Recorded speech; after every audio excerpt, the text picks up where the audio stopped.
3 seconds. Okay, we are now live, so you want to start. Hello and welcome to another exciting new episode of Serious Nibbage with Asbury Brown and Gourmet Pen. And the pen habit. the pen habit. Everybody is excited. The crowd is cheering. The crowd is standing on their seats on the crowd stand. They are cheering and happy and clapping and doing all kinds of really nice things. He's just assuming, but well, yeah. I'm sure they are. But they Either that or the internet pen world has just collapsed on itself. One or the other. Yeah, it is one or the other. It has to be. It has to be one or the other extreme. There's no in between. There is no. It's the same as with Serious Nibbage. It's either true or it's not. Yeah. And there's nothing else we can do. Yeah. Mm-hmm. So we thought that it would be a great idea to get the opinion of another pen expert, and so we invited Matt from the Pen Habit. And hello, thank you for having me. I'm very excited to be here. Well, we're extremely excited to have you because it's always nice to have a threesome, and this, really seems. Yeah, I mean, usually it's just him and I talk. I know, it's after a while it gets boring. So we thought that a very good pen to cover for our first joint Serious Nibbage would be the Edison Collier. Collier. Da, da, da, da. Matt is holding it up. Okay, stop talking. You can show it. Yes, I'll talk for a moment so my video will pop up. But so this is the Edison Collier. It retails here in the United States for $149. Acrylic pen, very lovely, I think. This is the blue version. There are several other colors. So this is the Collier. Oh, excellent. Looks like a beautiful pen. Yeah. Ours is currently in the hands of a friend, so yeah, you don't get to see the Persimmon Swirl in person. Mm-hmm. And yet it's there. It's there. Now, what are our first impressions? Matt, why don't you go first? Okay, so first impressions, big honking pen. Huge pen. It's really, really big in the hand, which I mean, I've talked about this a lot, but I love big pens. It doesn't post, so that was a little weird to me, but it's lovely pen, and I don't know, it's just really beautiful material. This blue is really, I don't know how well my camera can focus on it, but it's really pretty. See the shimmer. Swirl at it. I got it. I was really impressed with it right out of the bat. I think it's beautiful, and like all Edison pens I've tried, really well made. So that was my first take on it. What about yours? Yeah, that sounds I'm very vain, so when I saw the Persimmon Swirl, I noticed that it was a large pen, but it didn't really click to me. I was just like, oh, so shiny, so shimmery. So basically I was attracted to it because of how pretty it was. And the other two finishes, so the blue one that you have, and then I think that third one is antique marble. Yeah. Also very pretty. So, I mean, they're really pretty pens. Mm-hmm. Yeah. Yeah. I remember getting mine at the DC pen show. It was my first Edison.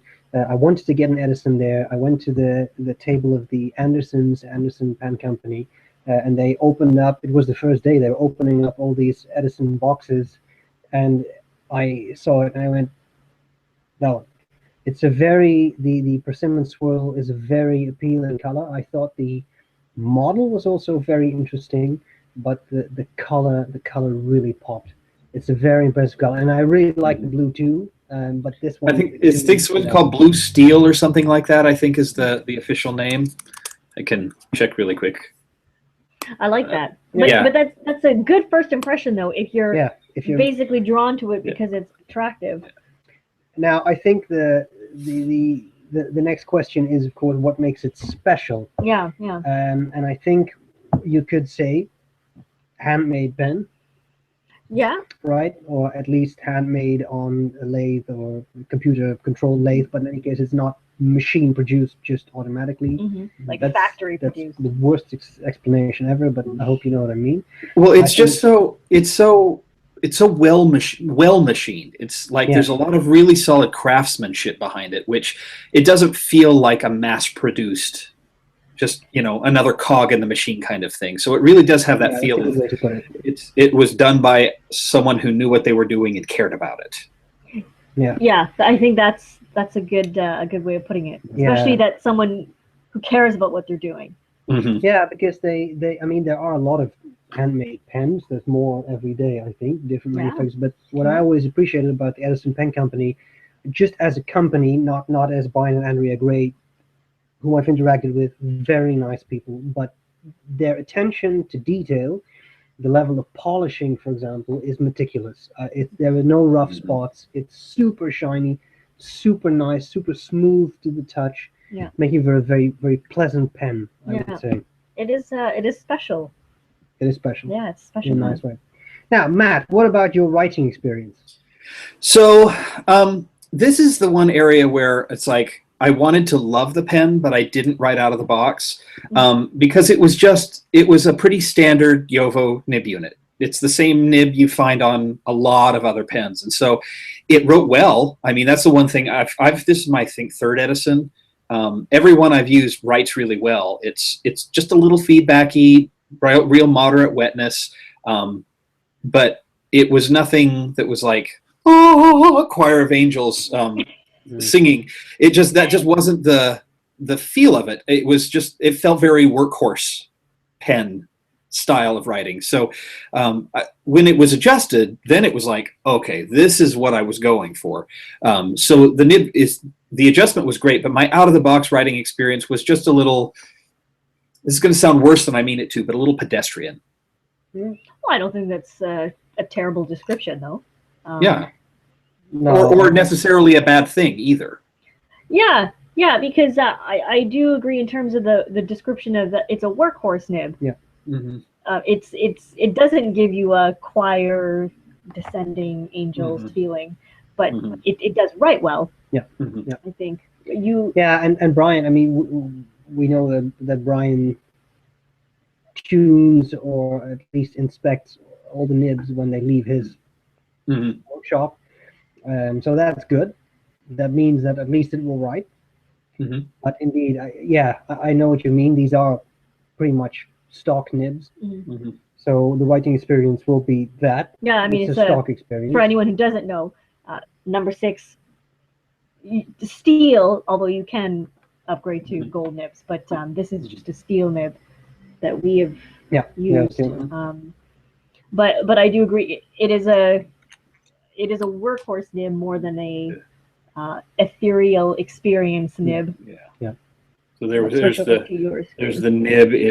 There it is right now. So just a standard steel nib. They do have the nice little Edison light bulb nib logo on the nib face, which I think is really pretty cool. So, yeah, it's neat. Mm-hmm. And quite easily interchangeable, which is another thing I really like. Anytime you can change nibs out, I'm all for that. I get a little frustrated at pen companies that don't let you do that. So I do agree with that. Yeah, it is easy to buy nibs because you can also buy them separately from the Edison Pen Company, I think. Yes, you could buy separate nib units, nibs. But I mean, if you have number 6 nib units or number 6 nibs, it's common, right? Yeah. Lots of people have their own. Yeah. So I supply my own. Yes, I mean, I like the writing experience, but I do find it more of a daily user pen, not a bad thing. Yeah. But versus a magnificent nib pen. Yeah. That's not a bad thing. There's a good pen for someone who's looking for a pen that's going to write. Well, that segues into what do we love about it? What do you love about it? Well, the Persimmon Swirl is beautiful. You can always stick a picture of the Persimmon Swirl up. So there's a picture. It's orange. Yeah, it's so pretty. And in the light, it really captures light. Is captured by light well. The shimmering, the pearlescence and the swirls of color on it, and it's a very bright, cheery pen. I really love that. I love that it can be eyedroppered. That's a pretty substantial, pretty big barrel in there, and I like that it's a number 6 nib because I have, for example, the Franklin Christoph music nib is excellent with the eyedropper barrel because I mean that goes through ink really quickly. So mostly I like it because it's pretty. All right. Yeah. Well, that's a good reason to own a pen. Matt, what do you love about it? I really like the shape. I'm a sucker for the cigar-shaped pens, and again, the polish on this, just the feel in the hand is just about perfect. Of all of the sections on pens that I use, the section on this pen is one of the most comfortable. It's not too wide, it's not too narrow. It's really nice concave shape. So this just fits perfectly in my hand. I don't know how well you can see that. I love the machining. And I love the blue steel color. I really like the persimmon swirl too. It was a toss up for me. Do I go with the blue or do I go with the persimmon swirl? And I decided to go with the blue, but I could easily see myself getting a persimmon swirl as well, because I think, like Aziza, I have one of everything itis. And, yes, a great thing to have. Well, maybe not for one's bank account, perhaps, but yeah. As far as illnesses go, you know. Yeah, exactly. Pretty decent. So it's I like this enough that I could see myself getting another one in the persimmon swirl. The antique marble doesn't do anything for me, but yeah, that's neither here nor there. So that's what I like about it. Yeah, that's pretty neat. I agree with you. I like the shape a lot. Mm-hmm. I think that a lot of that may go for kit pens, maybe more than these types of pens, but I think a lot of these handmade pens out of acrylic all have the same look. They're very blocky, and even if they are more rounded off, I think they often have this really extreme cigar shape. The cap and barrel are flush, and there's no distinctive features in it. That's not to say there's anything wrong with that. Obviously, I can't make pens like that, so I shouldn't really complain. But if I really nitpick, what I like about this pen is that it has a nice sort of wavy look to it. It kind of narrows towards the cap end. Exactly. Yeah. So you've got the cap. The cap is separate, and the top isn't just your regular rounded cigar. It's got a little bit of, and then the bottom is actually kind of pointed.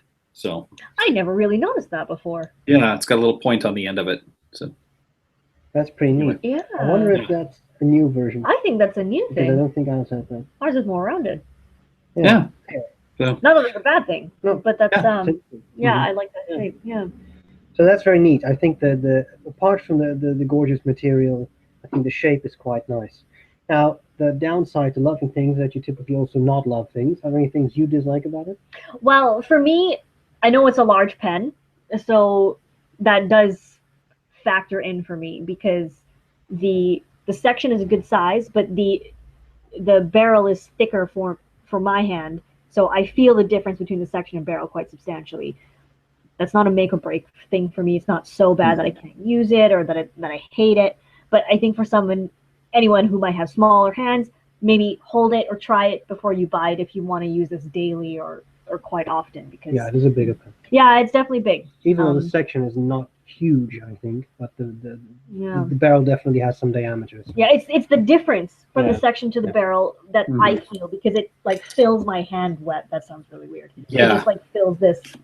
So here's the breakdown between, the section's pretty narrow and the barrel's pretty wide. I think, if I'm remembering, this is about 10 millimeters, and that's almost like 17. So it's a huge difference. Yeah. It's in between the two. So. And you hold it pretty high up, so I think I feel the threads more. Yeah, and I'm way at the bottom of the section when I hold it. Exactly. The section itself is not so big, so when you are weird like me and you grab something. When you are weird like. And you hold a section not really all the way down there, but a little bit more up there, then you feel the threads a lot. Mm-hmm. Yeah. Anyway, so if I talk about things that I hate about it, I don't think there's anything I really hate about it. I think it's a very nice, well-rounded, literally and figuratively, pen model. I really love the fact you can use it as an eyedropper. That just adds a lot more ink. What I don't like so much, for me personally, the section could be a little bigger. And also, as Matt pointed out earlier, you cannot post this pen. Now, it's definitely big enough to be used unposted, but some people just really love to use their pen. Now, the simple answer is, then you shouldn't buy this pen. But even so, I wouldn't mind, considering how light it is because of the acrylic, I wouldn't mind being able to post it just to add a little bit of weight. Yeah. That's pretty much all I can come up with. Matt, are there any things that you really dislike? Not that I really dislike, but a couple of minor things. One is, I don't know if you can see this clip. I hate this clip design. I always have. It's the same one you find on a lot of the pilot pens. You know, kind of triangular shaped clip with the ball at the end. I don't like that. It's lacking design. Very run of the mill. Yeah, which for as nice as the rest of the pen is, just feels a little weird. The other one, and this is so stinking nitpicky, but and you may not be able to see it, but because the finial is manufactured from a different piece of stock than the rest of the cap, instead of finding a way to insert the clip into the barrel, you can actually see the line where the pattern interrupts. Yeah, I can see that, and it's two different patterns. It's really hard, next to impossible to do that unless you manufacture it out of a single piece of material. So it's that, like I said, it's being really nitpicky, but that's one of those things where I would almost rather have like a black finial on the top than have a finial where the pattern doesn't match up, because it just looks weird to me. So, or a cap of a solid color or something like that. So that's really it for me in terms of things I don't really like about the pen. Well, it seems to be particularly noticeable on that finish. Yeah.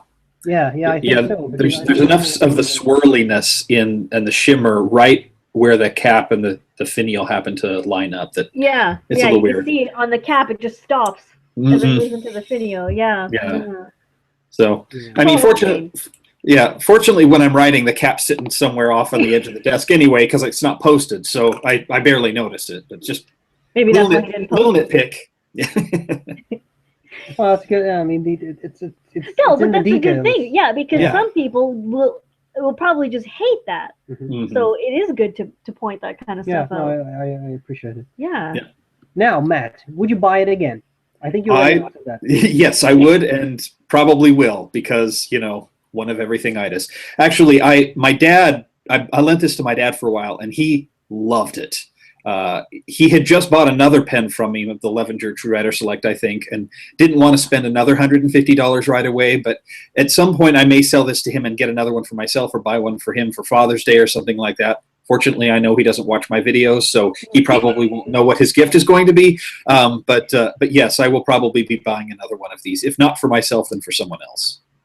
That's a nice model, and that ties into buying it. I think I would probably buy one again too. What I like is that I understand this is not a super inexpensive pen. On the other hand, just a reminder, it's $149. US, just for anyone who wants to remember. But it is a handcrafted pen, and it's not $1,000. Right? It's still. It's also not a kit pen. No, it doesn't look like a kit pen. I think that it is decently priced for what it is, especially if you look at pen prices in general, which tend to be relatively outrageous. I think this is decent. I would buy it again too. What about you? I'm gonna be the horrible one.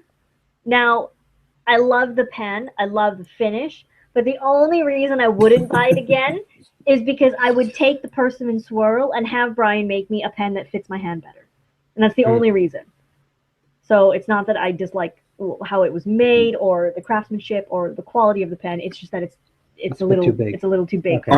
Are there other, and I'm maybe jumping ahead here, but are there other Edison models that you've tried that you would like the Persimmon Swirl on? Like the Menlo or something? I love the shape of the Menlo. Of all the Edisons I have held and been able to use, which is only like 4 or 5, which is actually not too bad, 4 or 5. I really like the shape of the Menlo, so even if I couldn't get it with the Menlo pump filler, I would just have him make the Menlo shape out of the Persimmon Swirl, which I think would be really fun. Oh, so exciting.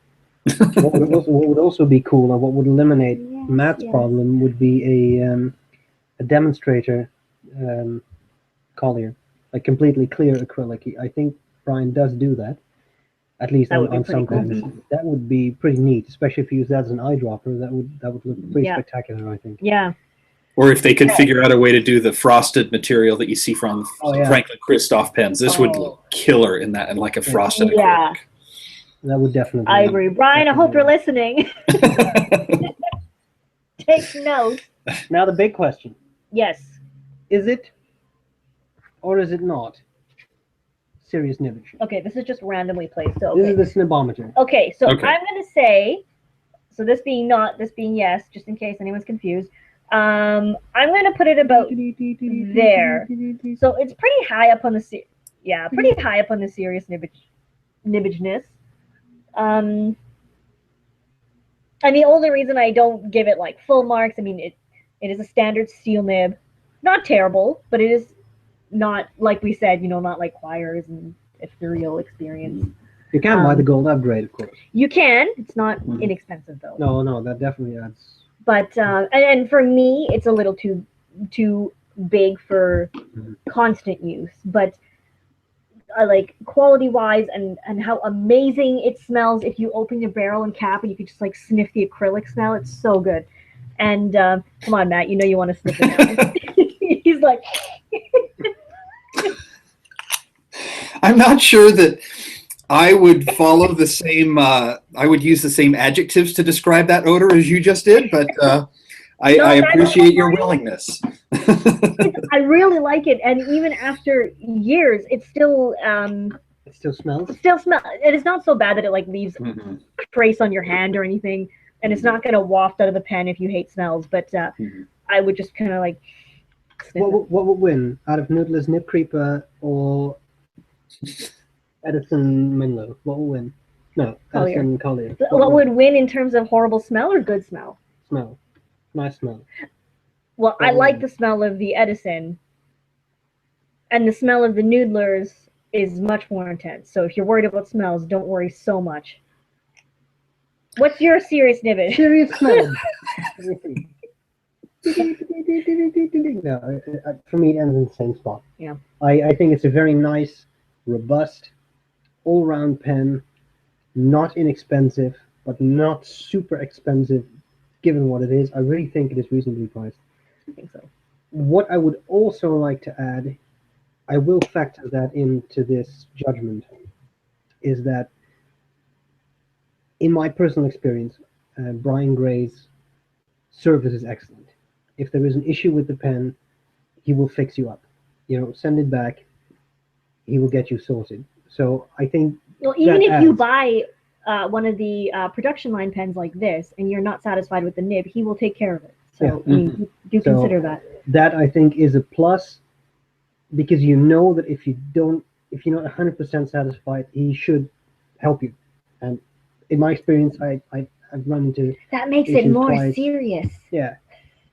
Sorry, I don't know why I said that. Yeah, that's right. It sounded interesting.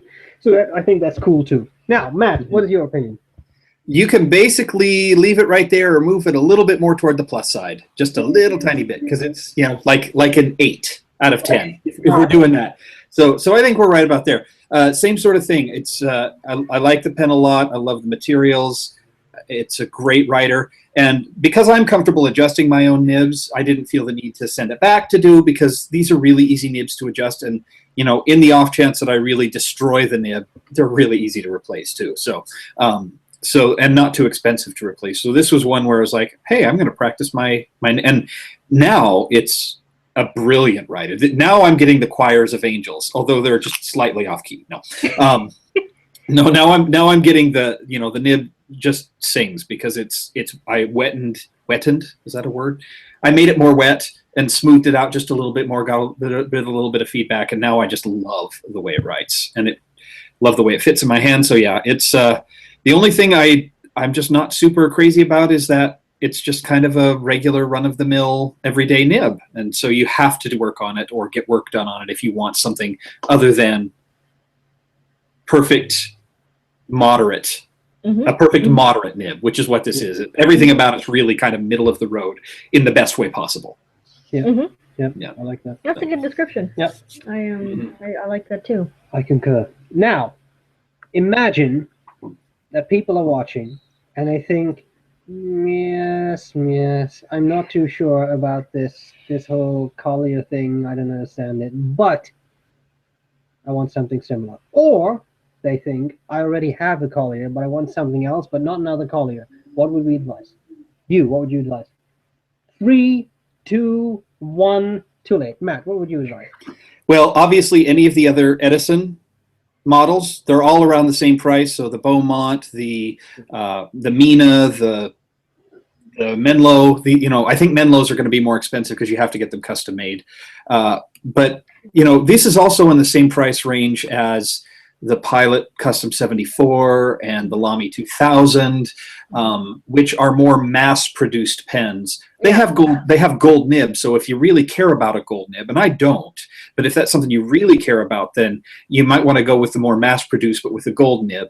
Or if you're looking for something that's a little more custom-made, another pen are Franklin Christoph's pens, all fall in the same price range as well. And I've talked about a lot in some of my videos. Franklin Christoph tends to use more average is the wrong word, but more understated materials with more unique designs, and Edison tends to use more unique materials with more standard designs. So if maybe you don't like one of the other aspects of this one, that would be a different option for you as well. Yeah, those are good recommendations. I guess if you want something else, if you want to go for this sort of acrylic look, I think Monteverde makes a couple of pens with these types of finishes. If you have a good experience with their nib. Yeah, I found them a little dry in general, always. Matt loves their nibs. Matt is a big Monteverde fan, I hear. I've had a couple of great experiences with Monteverde pens and a couple of rough experiences with Monteverde pens, and I will hand it to Monteverde. They did reach out to me after my last review and say, hey, we're sorry you've had such a bad experience. We'd like to work with you to try to make it better. So they do seem to really be paying attention and caring, and wanted me to reiterate they have a lifetime warranty on their pens. So if you don't like it, they will do their best to take care of you. So that's really good to know. Yeah, but they I think a lot of the Monteverde's acrylic pens tend to run in the $60 to $80 range. Yeah. Okay. So you're going to get it's going to be a little bit. I think they're metal pens like the Regatta and some of the are going to be the ones that tend to run a little bit higher or in the same kind of price range as this. So. Yeah, that's true. Another one that would work other than that would be I think the Sailor Sapporos are around 160-ish. I believe. I think the 1911s, the small ones at least, are like around 150. Yeah, the big ones as well. The big ones are more expensive, but that's another thing to consider. And there's the Platinum 3776s as well, which like the Chartres Blue and I'm going to massacre this Bourgogne Red, however it's pronounced. As I've said before, I'm an American education system. Don't expect me to speak other languages. But those are also around the 150 price range, I think, maybe a little bit more. Well, that's the nice thing about this pen, though, is that if you do have it and you're looking for something else, there's so much to pick from. And if you don't have it or if you don't like it, there's still so much to pick from. Yeah. That's the nice thing about unless you have one of everything-itis, and then you need to get something. So then it's just you can't win anyway. So all right, Well, I think that rounds up the Edison Collier. Yeah, what did I say the first time? Collier? I don't know. Anyway, I said Collier too, but I was corrected by Collier. Overall, a really, really nice pen, but excellent company as well. So nice company. All right. Well, we thank you kindly for your attention. Matt, thanks a lot for being here. We really appreciated having you here. Thank you so much for having me. Absolutely. It was a lot of fun. Also, because I could stare at your ink wall and then think, okay, we need more ink there. Yeah, there's room for some Ackermann up here, by the way. So I'm leaving some space for it. So. That's a good thing to know. Yeah, 1 or 2 bottles. Yeah. 1 or 2 dozen bottles. Yeah. There's definitely space for more ink in there. So. Oh, yeah. Good. I definitely like them. Plus, there's 2 shelves on each side of me down here that have nothing on them. They're completely empty. So I've got plenty of room for more ink. We see opportunities here. Opportunities galore. All right, everyone, send your ink to Matt. Yeah. Good. Fill up the shelves. Fill up the wall. Yeah. Well, okay. Sorry. I think we should say we hope this was useful. Yes, I think it will have been useful. Oh, yeah. Oh, definitely. Yeah, definitely. Yeah. And we're glad to see you later. Bye-bye. Bye.